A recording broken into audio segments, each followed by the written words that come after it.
Bueno, soy Hugo Hernández, soy estudiante de licenciatura en física y con Aldo Pesuti íbamos a presentar este trabajo de dilema del prisionero cuántico en configuraciones espaciales.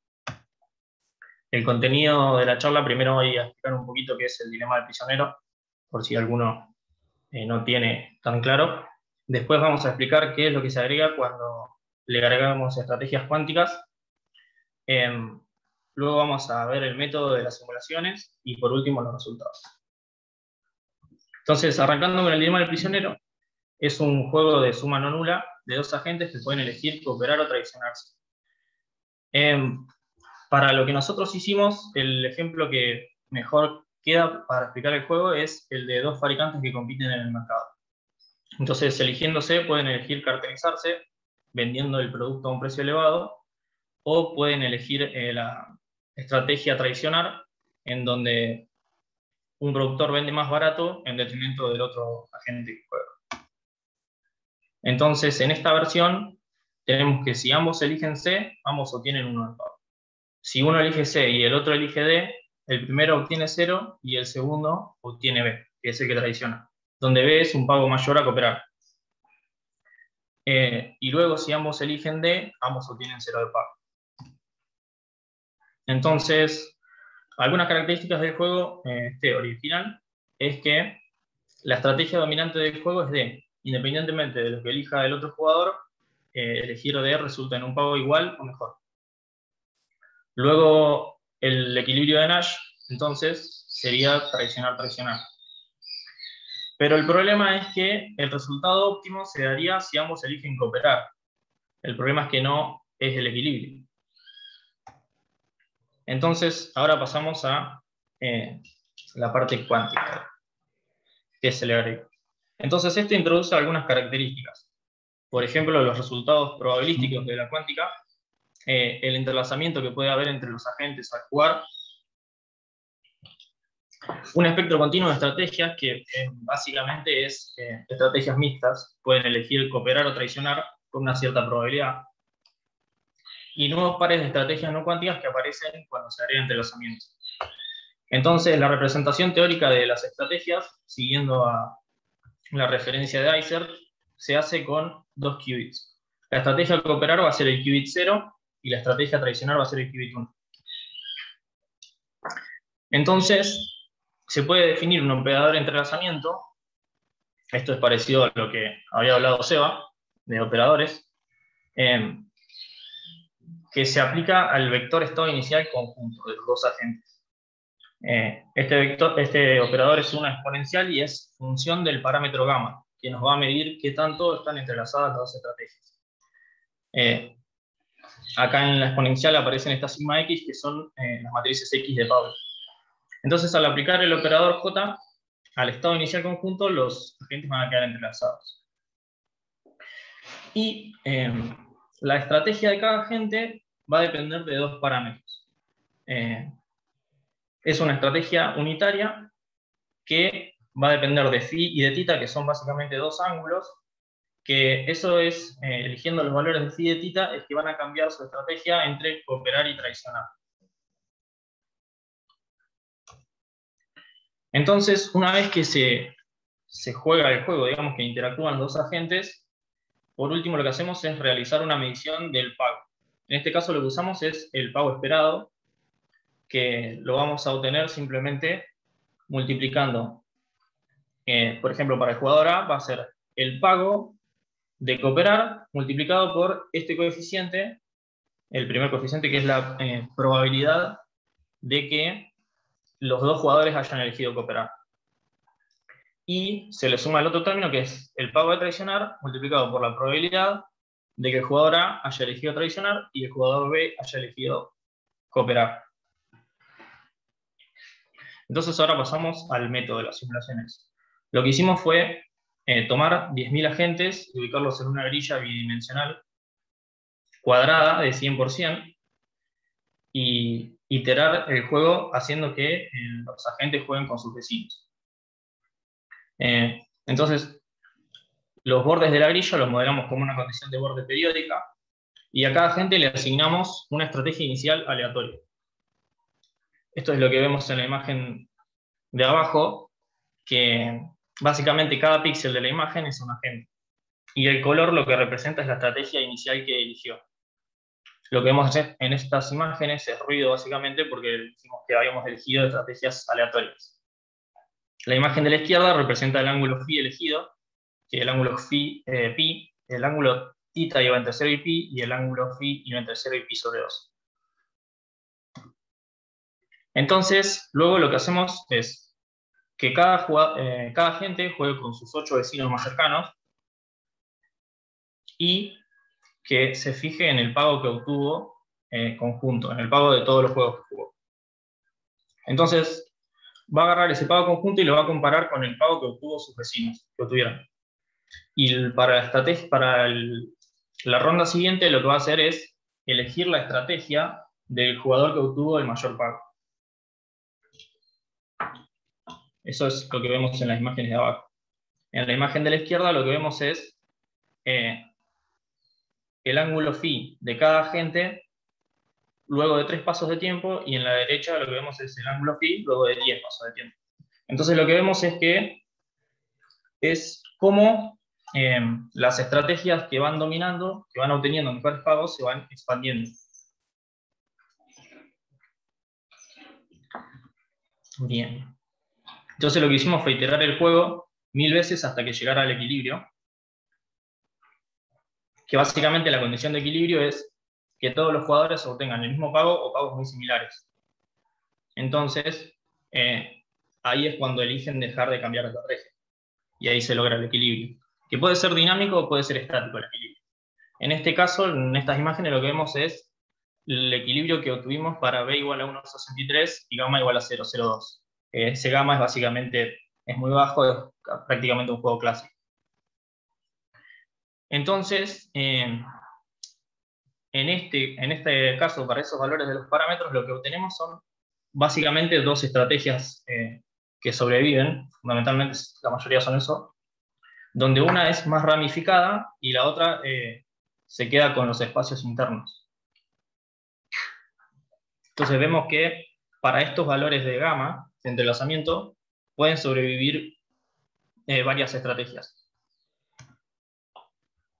Ahora, si nosotros vamos aumentando gamma, el comportamiento del sistema cambia.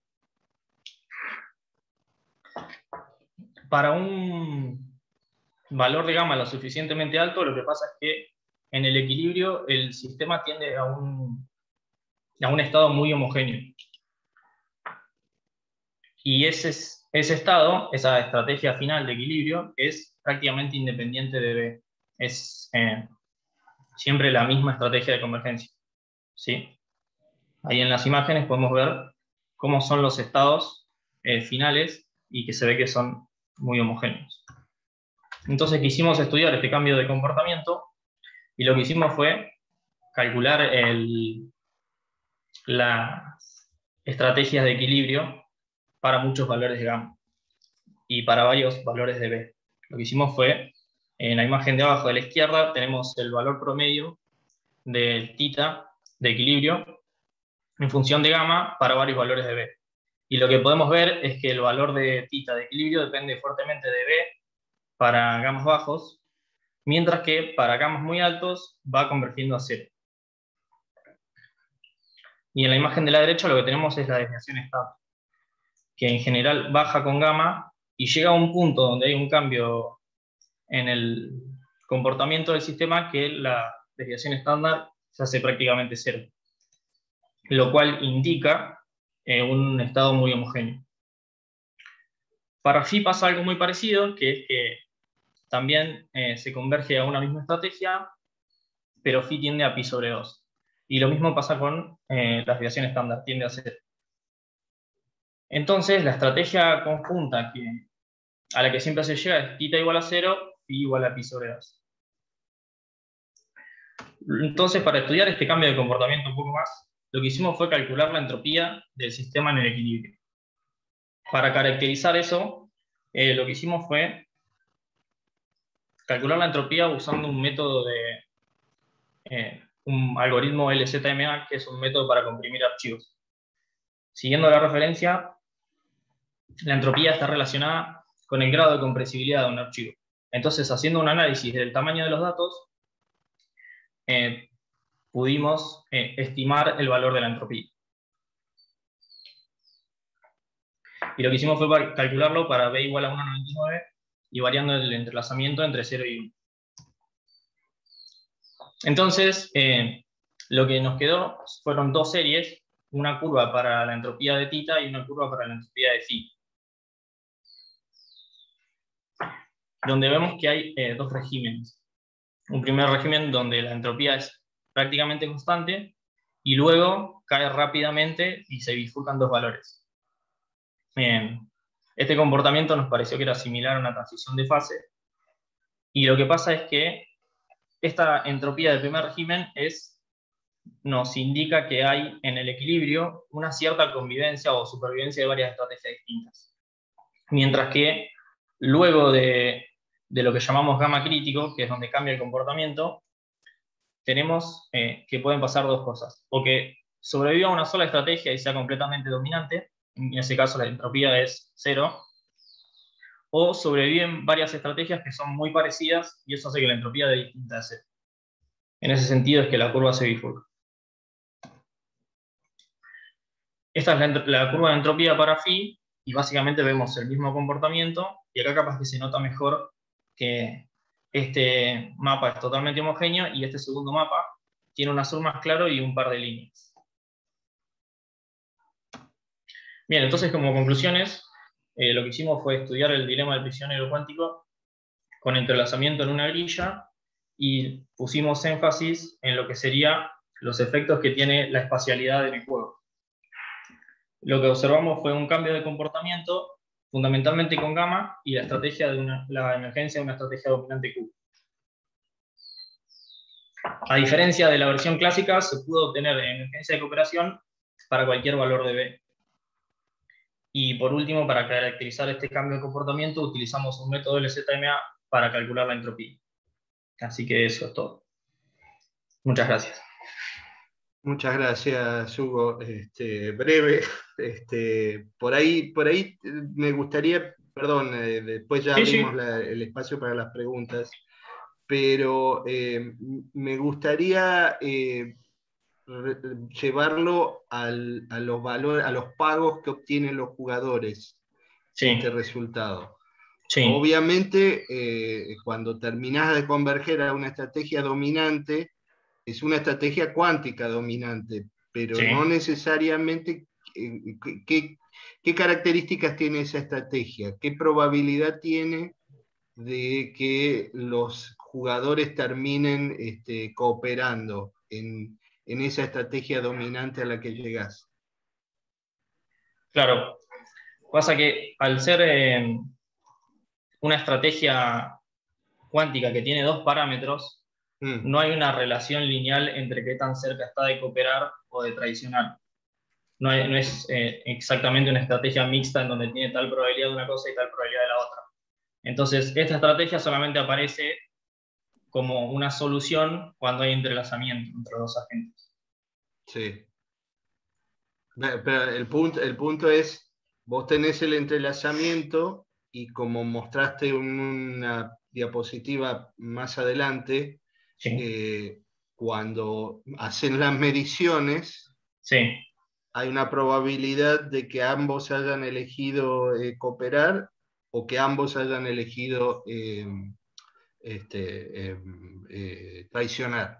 Sí, y eso entiendo. Le va a dar el resultado a ambos jugadores. Sí. Esas probabilidades que obtenés ahí, estas, ¿están identificadas o vos podés calcularlas para la estrategia dominante? Obviamente que sí, ¿no? Eso se puede. Usando esta matriz y haciendo las cuentas con las operaciones y reemplazando los ángulos, podríamos llegar a esto, que es la probabilidad de que cooperen. O sea, es el valor medio. Por eso. Y eso resultado. Todavía no lo han calculado todavía. No, eso no lo calculamos. Porque sería interesante mirarlo, ¿viste? Para ver, realmente si esa estrategia dominante cuántica al final es conveniente, digamos, para el objetivo de acercar el equilibrio a la optimalidad, ¿no? Sí, eso estaba en la referencia, creo que original de Isert, en donde él llegaba teóricamente a que si esto era solamente para el valor del enriquecimiento máximo, él llegaba a que esa estrategia era estrictamente dominante, esa estrategia Q, de 0 pi sobre 2. Era estrictamente dominante y era Pareto óptimo. Está bien. Pero solo para ese valor de entrelazamiento. Perfecto. Perdón, ¿yo puedo hacer una preguntita? Sí. También me anoto. En realidad, mi pregunta, no sé si es para Hugo efectivamente, sino por ahí para Fernando, porque que Fernando creo que entiende un poco más. Fernando entiende mucho más que yo de esto. Y mi pregunta es, ¿qué tipo de problema económico se puede representar con este tipo de juegos? O sea, la variación que se incorpora, me pregunto en qué área de, no aplicabilidad a lo empírico, sino a lo teórico, no estoy hablando de lo empírico. ¿En qué tipo de problemas? Hay un problema grande con este tipo de juegos como el dilema del prisionero, pero hay otros, que es el de la coordinación entre un número de agentes. Por ejemplo, qué sé yo, el caso del problema de los commons, sí. O sea, vos que lo sabés, eso en ciencia ambiental es muy importante. Sí. Entonces la idea es que estas fallas son fallas de coordinación que habría que adicionar un mecanismo al juego para que los equilibrios sean equilibrios donde el resultado sea Pareto óptimo, o sea, mejor, digamos, socialmente, ¿no? Y Aumann en el 76 introdujo una noción que es la de equilibrio correlacionado. Hay algunos autores que dicen que realmente este modelo de Eisner de estrategias cuánticas entrelazadas para el dilema del prisionero no es otra cosa que una variante del equilibrio correlacionado de Aumann. Yo creo que no es cierto por el tema de el entrelazamiento, que en el caso de Aumann es un aleatorizador que es común para los dos jugadores. Pero el problema que resuelve esto es fundamentalmente la coordinación. Cuando tenés muchos agentes, digamos. Acá tenés dos. Claro, pero digo, la extensión podría darse para, no digo infinitos, pero muchos. Sí, claramente la idea es extenderlo a un conjunto grande de agentes. Okay. Pero la idea central es que vos, por ejemplo, acá en el dilema del prisionero, claro, cada uno yendo traicionando le conviene si el otro no traiciona. Ahora, eso es cierto para los dos.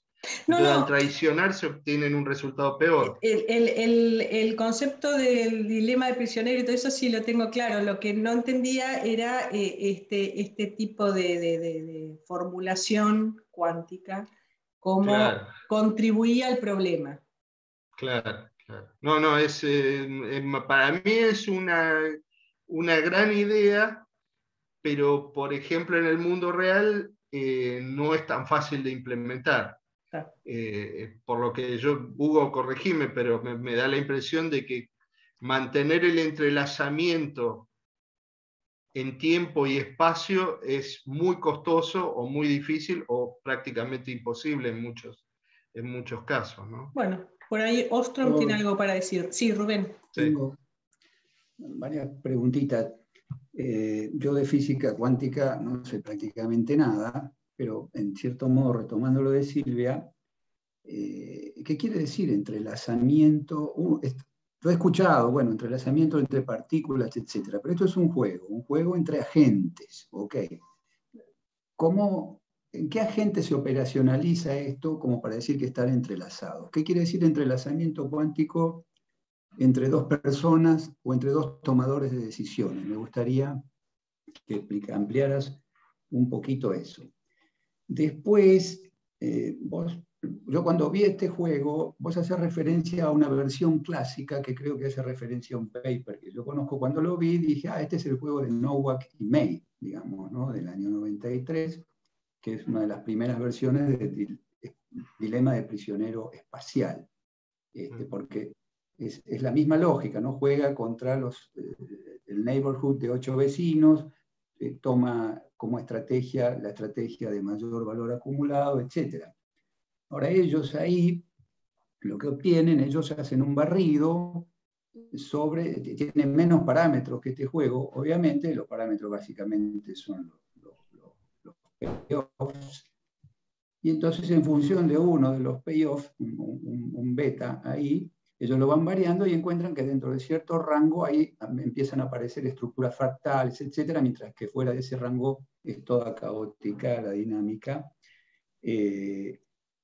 Yo no sé, no me quedó claro si ustedes la variación de parámetros también la hacen explorando distintos valores de los payoffs. Básicamente de un payoff crítico, que es el que hace que a partir de cierto momento se salte de la cooperación a la defección, etc., ¿no? Y como última cuestión más bien técnica, yo recuerdo ese paper de Nowak y May, que fue muy interesante. Después fue criticado inmediatamente por Bernardo Uberman porque decía, esto es un artefacto, los resultados que aparecen, porque tiene que ver con el reloj de la simulación, que yo no sé cómo lo hace. Es decir, no es lo mismo simular secuencialmente que un jugador siempre juega atrás de otro, que simular aleatoriamente qué jugador se va activando.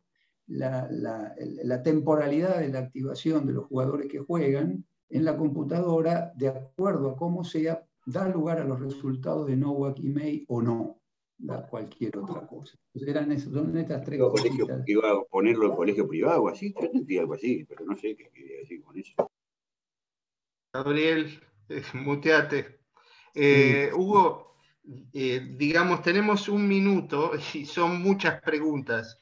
Yo me concentraría en si podés contestar la segunda de Rubén, que es la más puntual. La segunda es la de en la vida real, digamos. O es la del payoff. La del payoff, nosotros vimos ese paper de Novak, y lo que hicimos fue, el B es el payoff, y hicimos simulaciones para muchos payoffs. Particularmente, estas imágenes que se ven acá son muy parecidas a unas imágenes que están en el paper de Novak, que están en rojo y azul, cooperar y traicionar. Así es. El paper de Novak también tiene, variando el B, el payoff, tiene equilibrios que son dinámicos, en donde se llega a una cierta proporción de C y D, o sea, de agentes que cooperan y traicionan, pero van variando de posición constantemente. O sea, es un equilibrio, pero es dinámico. En este caso, este equilibrio en el paper de Novak es estático. Y acá en estas imágenes es que vemos curvas con varios payoffs. Estas curvas son con distintos valores de B, que entre 1 y 2, que es el rango que ellos definieron para su juego. Perfecto, Hugo. Muchas gracias por la presentación.